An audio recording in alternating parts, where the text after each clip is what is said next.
Federal investigators have told banks to search through private customer transactions for terms such as MAGA and Trump. It's said to be part of the government's investigation of the January 6, 2021 Capitol riot, but it's raising new concerns from lawmakers about both privacy and government targeting. Chief Washington correspondent Mike Emanuel has details tonight. Good evening, Mike. Brett, good evening. The House Judiciary Committee says it has evidence the federal government essentially profiled people of interest in its investigation of the January 6th Capitol riot. In documents obtained from the Treasury Department, federal investigators pressed banks to snoop on customer transactions.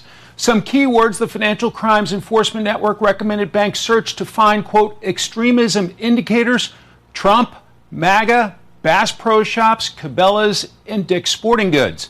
The committee says banks were encouraged to search for small arms and sporting and recreational goods and supplies at Dick's, Cabela's, and Bass Pro Shops. Chairman Jim Jordan sent a letter to FBI Director Christopher Wray Wednesday expressing concern, quote, such a sweeping characterization of political beliefs and constitutionally protected speech as indicators of domestic violent extremism is reminiscent of how the FBI similarly characterized traditional Catholics as potential terrorists. Jordan argues the federal government was snooping on American citizens without legal process. All right, Sandy Rios with you on Sandy Rios 24/7. That's a report from Brett Baer and then Mike Emanuel from Fox News. Now, that's not new news. You've heard that. That's not a new clip. But the twist is this. Now it looks as though the banks are doing this on their own. They don't have to have the federal government asking them to look. They're looking on their own. And Bank of America is center stage today in our discussion. All of you will want to listen to this show because you all bank, don't you? And this is kind of where we're going, and this is why we have to stop it. So this is a really great discussion with the auditor from the Commonwealth of Kentucky. She's an incredible young woman, and you won't be sorry that you listened. And this is something that you'll want to take action on. But you can call us at 662-821-2040, 662-821-2040. You can send us an email at sandy@afr.net, sandy@afr.net. Most of you know, but some of you don't. At podcast. You find them on podcast platforms. That's easy for those of you who are accustomed to it. But if you're not, go to afr.net. That's our home base. That's American Family Radio. And you can find the podcast, Sandy Rios 24/7. You can go to my website, sandyrios.com. That's very simple, too. And listen to the show without fretting. You know, as the headlines read time and time again, pop stars will dedicate proceeds from their concerts to abortion. Well, it's time to flip the script and fire back. Let's go on the offense and save these babies. Preborn is leading the charge in the battle for life. Their network of clinics are positioned in the highest abortion areas in the country, often right next to Planned Parenthood. Every day, they welcome 200 babies whose lives have been rescued from the clutches of death. By introducing a mother to her child on ultrasound, a baby's chance of life doubles. Mothers and babies are showered with God's love and assistance for up to 2 years. Can we, the pro-life community, rock out for life this year? Every time you see a celebrity donating to death, we can respond by donating to life. When they shout abortion, we shout life. One ultrasound is just $28. If you would like to help us save the lives of these babies and many, many times the lives of the moms too, not physically, but spiritually, go to preborn.com/Sandy. That's preborn.com/Sandy. All right, well, it's time to pay attention to where you're banking, and we're going to give the information you need to make great decisions on today's edition of Sandy Rios 24/7. From American Family Radio, Sandy Rios. We are not called to be nice. We are often called to be confrontational. And here with me in D.C. is Fox News contributor Sandy Rios. I think the most important thing we need to demonstrate to our children is genuineness. That we actually believe what we say we believe. Our longtime Fox News contributor, Sandy Rios, thanks very much for being with us. Seek justice. Not social justice, but God's justice. What's right and what's wrong. Sandy Rios is with the American Family Association, a pro-life radio talk show host. We've got to say this is the line Life is sacred. Director of Governmental Affairs for the American Family Association. Step up, speak up, say something, do something. Right. If you bought so much as a hot dog with a credit card or a debit card from Bank of America on January 5th, January 6th, or January 7th in Washington, D.C. of 2021, they put you on a list and gave it to the FBI. But they enhanced that list by data mining the private records of their customers to see anybody who's bought a firearm. And that wasn't geofenced or limited by date. And that's very disturbing to us because that information comes from an FBI whistleblower. He's a supervisory intelligence analyst. It was corroborated by his boss, who's the special agent in charge of the Boston field office at the FBI. So we've got two whistleblowers telling us that this is going on and there's no legal process. And let me be clear here, Will, this isn't the FBI going to Bank of America and saying, we have 12 suspects and we've got a warrant. We want you to look at their data. Bank of America, according to this FBI whistleblower, was generating lists of suspects on their own and giving them to the FBI without a legal process. That was a familiar voice of Thomas Massey, and he is a congressman from Kentucky, and Kentucky will be central to our discussion this morning. But for any of you that use Bank of America, heads up, ears up, these are things you may not know. As a matter of fact, when I was preparing for this, I was Googling, trying to find out about this story, a little bit more about this, because I know from other sources, and guess what? I couldn't find it in a Google search. So some of you will have no knowledge of this conversation, so take out your pencil and paper and let's talk. Let me just start by saying a group of 15 financial officers representing 13 different states have issued a warning to the Bank of America over its alleged practices of politicized debanking targeting conservatives. And with that, let me introduce our guest. Her name is Allison Ball. She is the Auditor of Public Accounts for the great Commonwealth of Kentucky. Thank you, Allison, so much for joining us. Thank you for having me on, Sandy. It's great to be here.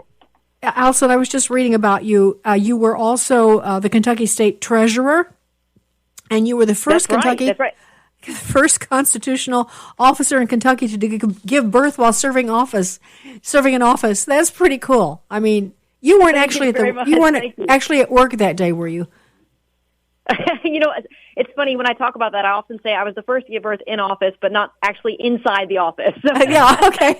Okay, good. Well, now that we got that settled, I would be curious, how in the world did you get interested in numbers? I mean, numbers is what you do, auditing numbers. Why is that a passion for you?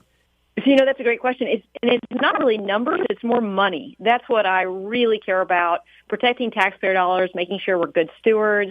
And there are a lot of reasons why I'm interested in that. You know, I'm a lawyer by background. I'm 9 generations from the mountains of eastern Kentucky, and I practiced law back home for a while. And I started to practice bankruptcy law and do some work in that area. And so I've really had a mindset about money. And through the course of some events, I ended up running for office. I ran for treasurer. I served 2 terms as treasurer. And that's, you know, a natural place to go if you care about protecting taxpayer dollars and being a good steward. I did a lot of work on financial literacy.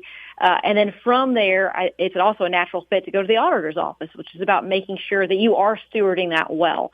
So there's sort of that frontline role as a treasurer, making sure payments are made the way they're supposed to be. And then the auditor, you know, really digs into the books and makes sure that you're doing the right thing when it comes to money, but also there's a just compliance with the law aspect to that. So it's great work. I love doing it. I feel like it got to open doors for me to be where I'm at and use particular skill set that I have. But the core of it really is being good with taxpayer dollars, being good stewards of your finances, and that really is what guides me. Allison, as you're talking, I mean, I can't help but think, how we need someone like you in Congress. And so I hope that's on your sights. Because nobody can count there. And they certainly don't know how to save taxpayer dollars. But all right, so we're going to talk today. Thank you. Yeah, so Bank of America has come, you know, there are other corporate interests in banks who are doing similar things. But Bank of America has kind of, you know, like been the star in this whole business of debanking conservatives. And I'm just curious, how did the Bank of America, and I'm going to call it malfeasance, we'll lay the case here, how did it come to your attention? How did it first come to your attention? Their actions? So, you know, that's a That's a great question. So I did a lot of work as treasurer pushing back against the ESG movement. So I really have a lot of, on the ground info about banks and financial investment institutions. So that's an area that I live in all the time. And I started to hear stories about things that were happening in the banking world. And then, of course, Bank of America ended up just sort of rising to the top of the list of problems. And they're not unique. They're not the only ones doing this. But Bank of America is doing it to a really high extent. And it's a great example to tell people, like, look, you need to be aware of this. This is a serious problem, and we need to be doing what we can to stop this because it's not something that should happen in America. And you've already touched on what it was. But one thing that's a problem that Bank of America has been doing is they've really been targeting Christians, and in particular Christian businesses and sometimes even Christian individuals, and they've been debanking them. And sometimes it's also political speech. Two things that should be really warning to any American that you might not be able to have a bank account because of you're running a nonprofit Christian organization, or you are a Christian who's very outspoken, or you're involved in the political world. It's not unique to Bank of America, but Bank of America has been probably the most egregious, and they are a way to highlight what's going on to make sure this is stopped. Yes, I'm going to go right to this just because John Eastman is a friend. He's been on the show many, many times. And John was debanked. Now, this happened a few months ago, and he's just now speaking out about it. I also, by the way, to all of you who use USAA, they've shut down his accounts. And John Eastman, of course, was President Trump's attorney who appeared on January 7th on that stage. There's a lot more to say about him, but this is the kind of thing they're doing. But Allison, for just a second, I have a really short clip of Brian Moynihan, who's the CEO of Bank of Amerika. They call themselves Bank of America, and it gives you an idea of the scope of their work and their reach. This is Brian Moynihan, clip 1. So, what about the consumer? Because you have some pretty good visibility into people's deposits and their credit card spending. Is it doing better? Is it doing worse? Is it the same? Well, if you look in the spending data for our consumers, you have to put a little bit in historical context. So at Bank of America, we have the honor of serving 60 million U.S. consumers, and we see what goes in and out of their accounts on a daily, weekly, monthly basis. Okay, that's all I wanted to hear from that. They have 60 million U.S. accounts, and they can see everything we spend and how we're spending our money, and they certainly are watching. So, Allison, do you know right offhand which bank is the largest? Bank of America must be close to the top. Wouldn't you think?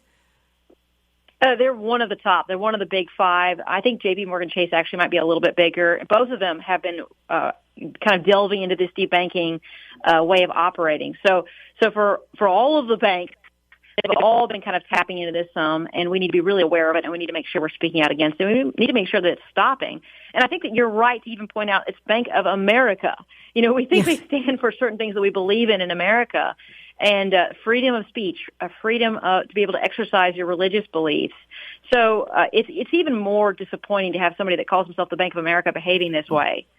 Yes, and of course they use the red, white, and blue. They've got tons of people deceived. I have reasons why my head went up to them a long time ago, but I won't go into that. Let's just say there's a problem at Bank of America. But let's make the case. It's one thing to say it, but Allison, what are you talking about when you say they're debanking Christians or Christian ministries? Give us an example.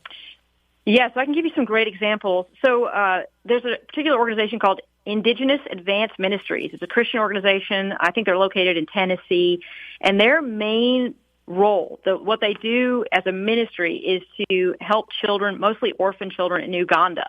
So great cause. Everybody should be behind that, helping orphan children in Uganda. They also do work to get children and women out of sex trafficking. No one should have a problem with this organization. This is great work. This is massively helpful to people of Uganda. We should all be behind that. And at some point in the last few months, they were told that their Bank of America account was being closed. So they began to ask some questions like, why is this happening? What's going on? And they really didn't get good answers. But the answer they got, the most clear answer they got, was that Bank of America decided not to do business with their business type any longer.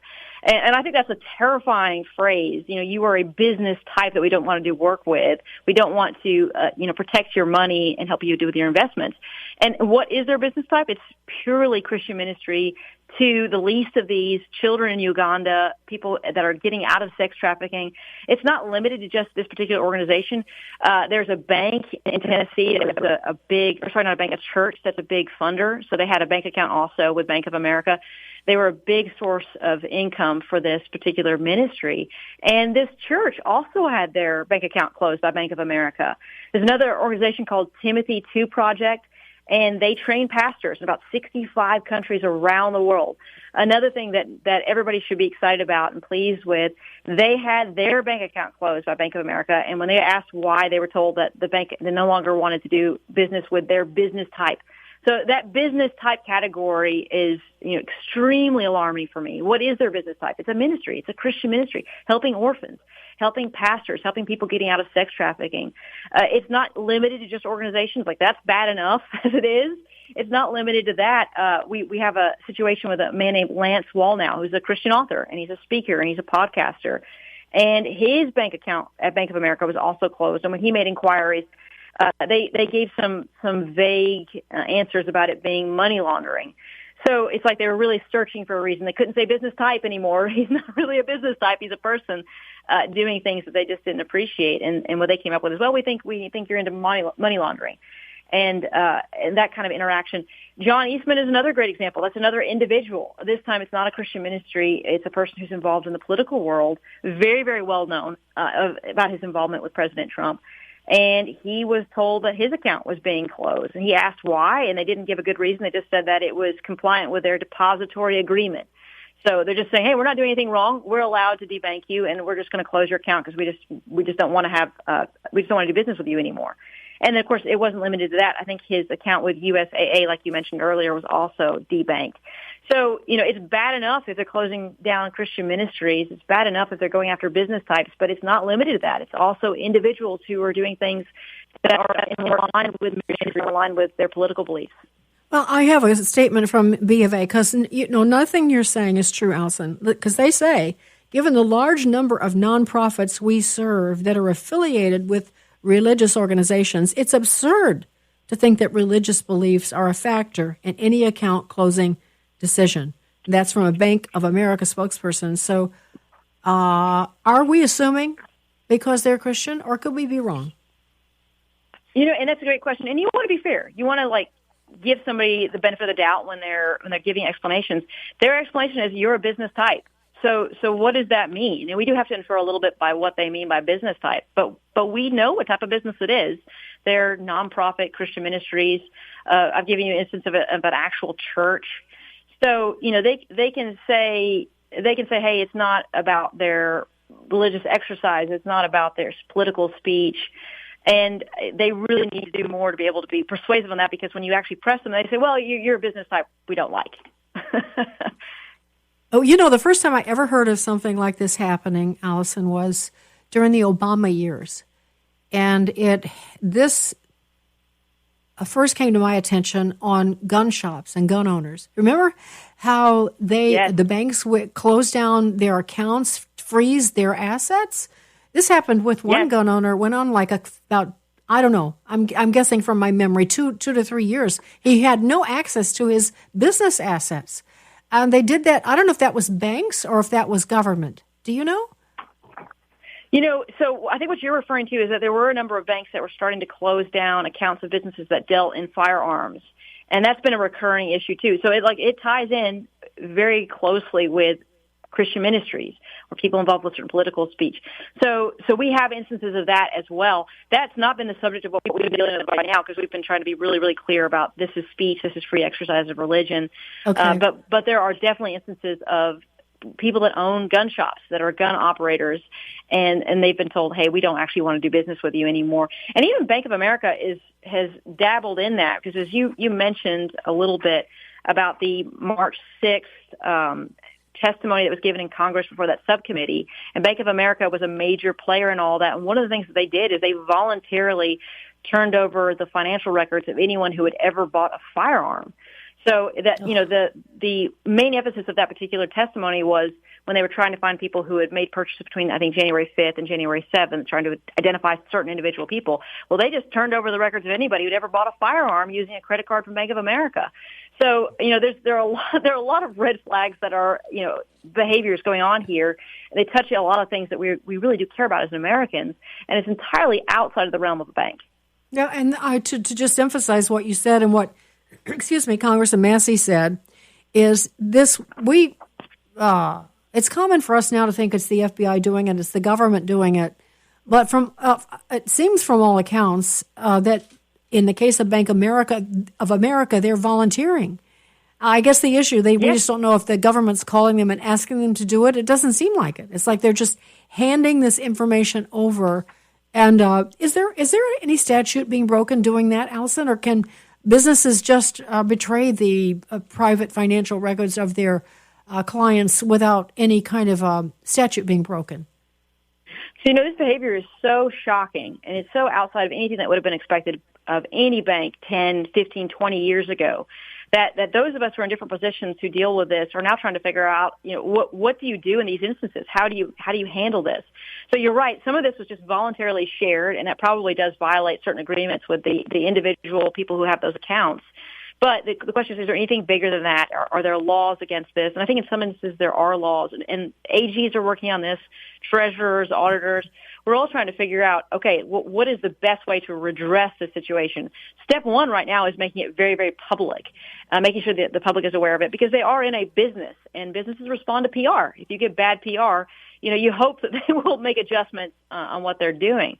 So there's that as a step, but I do think that there are potential lawsuits out there that could happen from a variety of subjects. And then if they actually are operating at the behest of government, and we've seen some instances of that, you've seen that a lot in the social media world where we think that they were doing things at the request of the government. When you start to do that, well, then you're becoming an agent of the government. And then you may be subject to constitutional restrictions if you actually are an agent of the government. You're like the government acting, and the government can't violate your First Amendment rights, your Second Amendment rights, and so on and so forth. So it really, we're going to have to get into the details of this to figure out what is the best way to redress this, what is the best way to respond. But step one is transparency, making sure everybody knows what is going on. Yeah, and I would say as a consumer, there are other banks. Yes. I know it's a pain in the neck to change banks, but in this case, I think people should seriously consider that. But we're not even finished. I want to lay some more groundwork here because you point out that they belong to this Net Zero Climate Alliance. Let me just interject that I've been talking about this. I just did a whole show on the Dutch and European farmers and the net zero, the harm to the farmers, and that's happening in the U.S. as well. And Bank of America has joined this. It's an international group. I don't quite understand what they're doing. Allison, can you help me understand how a bank is part of that and what it means to how they conduct business? Sure. Yeah. So that is definitely an outgrowth of the ESG movement, which we've seen a lot of investments, and that is, environmental, social, and governance investing. And once upon a time, investments were all about making sure you got good returns. That's usually what people think that they're about now. You invest to earn money. For a pension system, you invest to make sure that you have money when you retire. And this ESG movement, which has become really big in the last few years, has come from a very left-wing, very progressive movement to say, hey, investment should not really be about returns. It should be about getting certain societal results. So all of them have been left-wing, very much focused on the environmental side, very much trying to push out the energy sector from coal and oil and gas, targeting that. And then there's the S and the G, which also is basically rewarding and punishing companies based upon certain societal outcomes that they want to see. So it's actually a very dangerous movement. It has a lot of power. It's using money to reward and punish businesses based upon certain things that they want to see as an outcome. So this Net Zero Banking Alliance is totally an outgrowth of that. It's been limited mostly to the investment world. Now they're starting to do it in the banking world, which also touches on investments. Banks do investing. They're all aligned together. It's all kind of commingled in their business purpose. So what's really worrying about them getting involved in this net zero banking, because the idea of that is environmental. It's a focus on environmental, trying to get the world to a position where you're at a certain point, a certain goal environmentally, and it really would revolve around eliminating the coal industry, eliminating the oil and gas industry, doing things that would be really harmful to just people all over the world. And the worrying thing about this is if a bank is involved in net zero banking, it could lead to closing people's bank accounts because they're not doing enough to benefit the environment. If they are a coal company, well, they need to be punished for being a coal company. They need to no longer be a coal company, or else they're not going to get financing. So, this is it's all steps together, very similar, using investments, using money, using bank accounts to reward and punish people based upon their behaviors. Wow. That's pretty scary. We saw that in Canada. Oh, my goodness. That was so frightening. Allison, when banks started shutting down the accounts of these truckers and their families, so they couldn't pay their mortgage, they couldn't buy food. I mean, it was frightening. Can you comment on that? Is that the kind of thing we're looking at here? Yes, I think that's a good window of what's to come. That's what happens when you start doing an aggressive debanking program. And again, it's not debanking because you're engaged in criminal activity, which, that has its own issues. You're not out there. You're not a part of the mafia. You're not engaged in sex trafficking. Those are entirely different categories. This is debanking someone because you're a business type we don't like.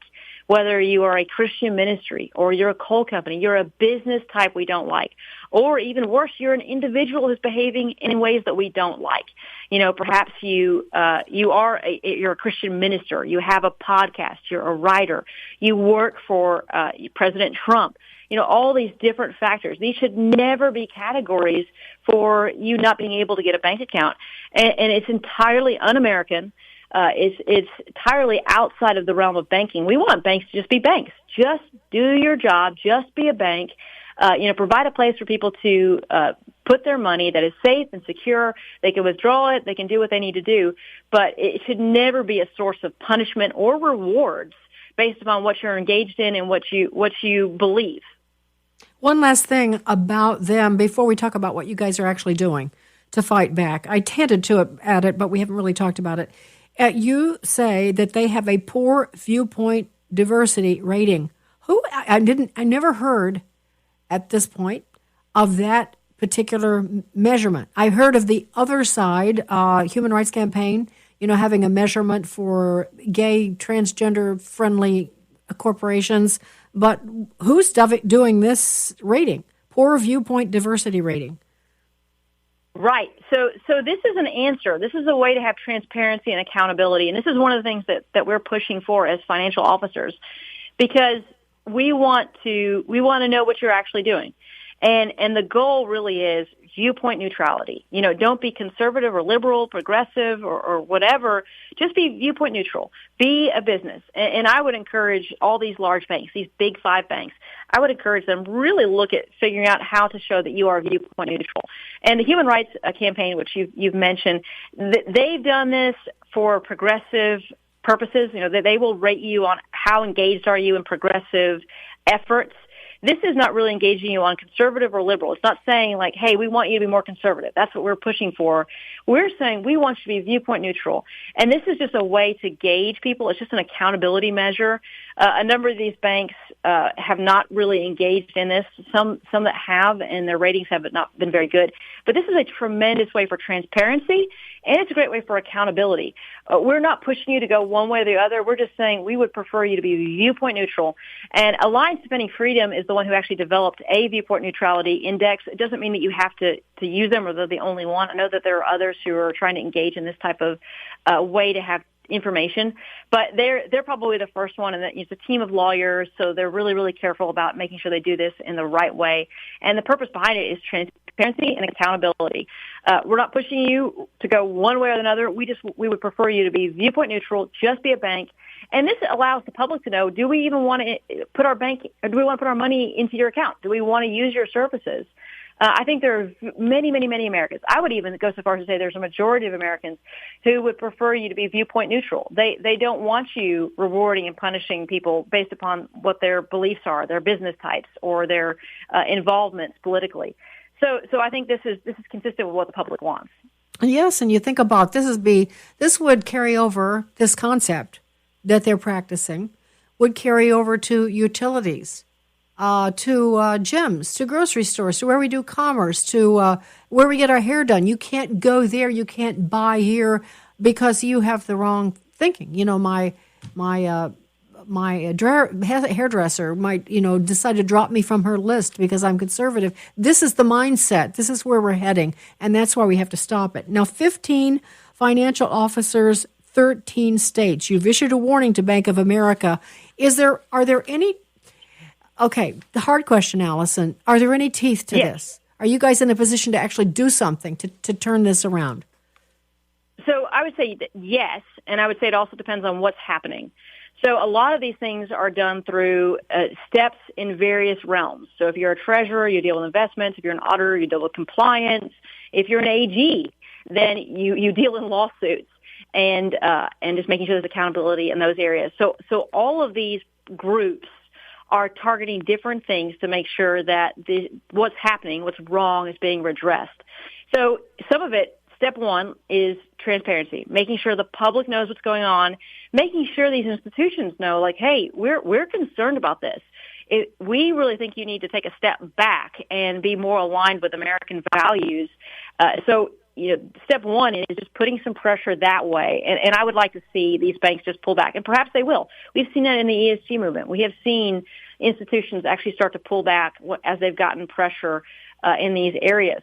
So number one, transparency, accountability, making sure the public is aware, push back. We're encouraging using an index so that way there is more accountability. I think this is a great way for these businesses to show, like, look, this is what we're actually doing, so the public knows. Just more accountability in that area. And then in time, there are laws that can be instituted. There are certain compliance. I mean, banks in particular receive a lot of benefits from the government, and that creates some ties. We have some instances where we think they're actually acting at the behest of the government. And when they're doing things like that, then you're raising constitutional issues, and then you can sue. So there are multiple steps. And there's also lawsuits from the private sector. There's potential fraud aspects of instances I think the AGs can get involved in. So it's big. This is a big world with a lot of players, but you're just now starting to see those who believe in conservative principles, who believe in limited government, who believe in the rights of individuals, who are starting to step in their particular spheres and begin to push back to make sure that everybody's operating the way that they should. I could see a class action lawsuit. Get the word out about what they're doing. Yeah, and so I could too. Hit them where it hurts, where they really will listen, and that's in their pocketbook. So, Allison Paul, it's just a delight to talk to you. She's the Auditor of Public Accounts for the Commonwealth of Kentucky. Did we leave anything out, Allison? Anything that we can do to help? Thank you. I think we've done a pretty good job, and I really do think this is a new issue that people aren't that aware of. The public has become much more aware of ESG. But now they need to be aware of debanking because it's totally an outgrowth of ESG. And so I would just encourage people, be aware of this, spread the word on this, because this kind of behavior operates in the dark. It operates well in the dark. So we want to shine light on it to make sure that this is stopped. One thing I can do is put this article from Fox. Fox is actually covering this. Thank God for Fox. I think Daily Signal, or maybe Daily Caller, a couple of them have, but not enough. Daily Caller. State financial officers put Bank of America on notice for allegedly debanking conservatives. That's a Fox News story. We'll put it on our Facebook page. And Allison is quoted in there. She does a great job. So, Allison Ball, it's great to meet you, honestly, and I hope that we can talk again. And if there's anything we can do to help, please let me know. Thank you so much. It's a pleasure to talk with you, and thank you for spreading the word. My duty and pleasure. Thank you, Allison. Sandy Rios on Sandy Rios 24/7. This is Sandy Rios 24/7 on American Family Radio.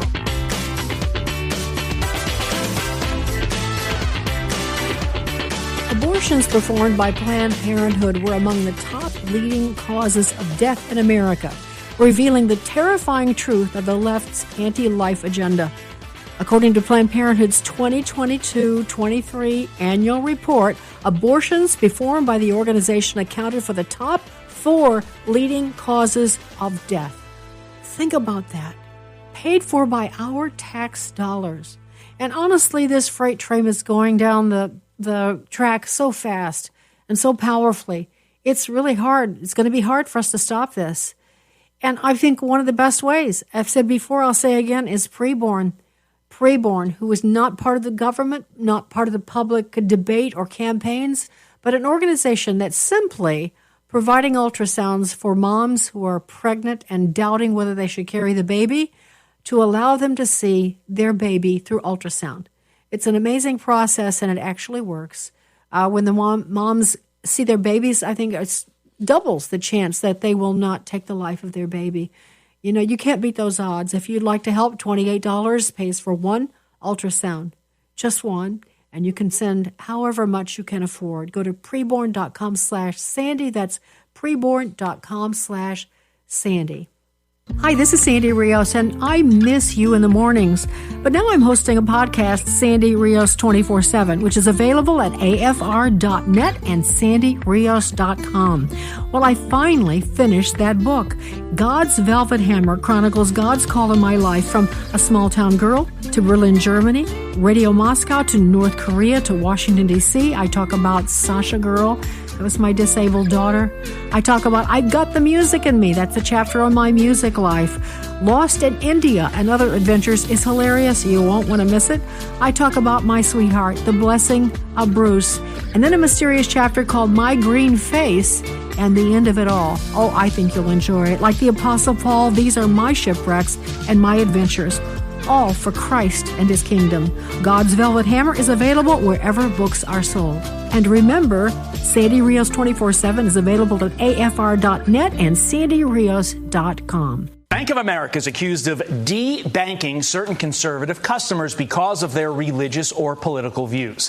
15 attorneys general writing a letter obtained by Fox News Digital that says in part, quote, "Your discriminatory behavior is a serious threat to free speech and religious freedom, is potentially illegal, and is causing political and regulatory backlash."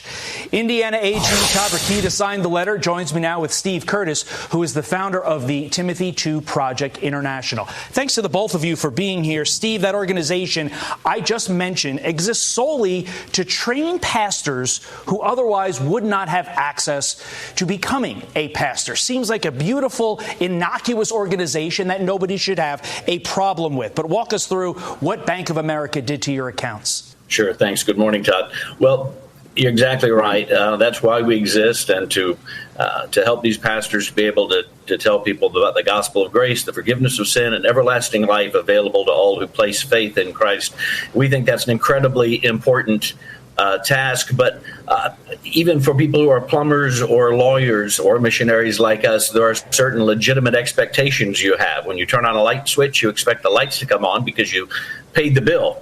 And when you swipe a credit card or put a debit card in an ATM, you expect it to be processed because that's the arrangement you have with the bank. And in late 2020, Bank of America told us they weren't going to do that anymore. We received a letter, and the letter said we had 21 days. They were going to restrict the account, and in 30 days it was going to be completely closed. We had people all over the world. I was in Asia. I'm in Thailand right now. We travel a lot, and we need these cards in the field. And so it had the potential to be very disruptive for us. And they gave no reason other than to say that they have chosen, that we were engaged in a type of business that they had chosen not to service. And when I called and tried to get them to explain that to us, they said, there's nothing else we can say. And I said, what if I go into a branch? They said, we'll give them this number, and there's still nothing that we can tell you. And so we don't know anything as to the why. All right, that was the report, the specifics of what happened to Timothy II Project International when Bank of America canceled them, debanked them. Shocking but true. This is what's happening. I've asked Bruce to join us, my sweetheart, former FBI agent, former prosecutor at Cook County, that's Chicago. Honey, thanks for joining me. Thank you. Yeah. All right. Well, all right. You take it, because I know you got lots to say. Wow is my reaction. Yeah. Wow. Yeah. The irony of Bank of America having that name. Bank of America. Yeah. America. What do they mean by business type? What do they mean by extremism? Mm. The government using private business to do what they cannot do because of the Constitution, violating our First Amendment, our Second Amendment, our Fourth Amendment. This thing, if it gets hold and takes hold and really takes off, we could have a big, big problem here. Anyone who wants to, who decides what is okay to be bought with a credit card? Is a gun okay? What about junk food? Are the foodies eventually going to say, no, you can't buy that candy bar because that's bad for your health? Are they going to say you can't buy that air conditioner because it emits carbon dioxide? You can't do that. I mean, where will it stop? And I also think about the problems that we are starting to see with the fiduciary duties being violated by these corporate officers. You know, it's like what our guest talked about. When you invest your money, you are investing your money thinking the people handling it are going to get the best return they can. Well, if they start going off on all these pet projects and deleting things that are good money makers and putting the money into social projects of theirs, that's not giving you the best return on your money. No, it's really, Bruce, you know, you and I were in Canada recently visiting our kids, and we tried to use our credit card, and it was declined because that particular company is fussy about that. We didn't let them know we were going to Canada. And it was thank goodness we had another credit card, but think about that. Think about that. That's what we're talking about. And no, you can't, we're not going to let you use it. You're cut off. Yeah. Think about that. If you want to control somebody, you control their money and you control their food source. And their health. And their health care. Yeah. And this potentially could encompass all of that. Yeah. How are you going to pay a doctor? You're out of town and you have something happen to you and you have $200 cash on you and they say, well, the bill's $1,000. Give me my money. You know, there's just so many scenarios that this can bite you in. Think about what we were told about what the government is doing, defining extremism as the word Trump, the word MAGA, various sporting goods stores. Can you imagine if a report came out that the government was mining emails for the words Muslim or Ramadan or Allah, and that those people were then being targeted for having their funds cut off, things like that? There would be such an uproar from the left, it would deafen you. But because it's Trump people, because it's the right, you just have to be quiet and suck it up. Well, we are more law-abiding people. We respect rules and order. And also, we're busy raising our families. You know, we have responsibilities. We're working. And so that's the reason that's one of the reasons why the right is not more vocal. We're not looking for trouble.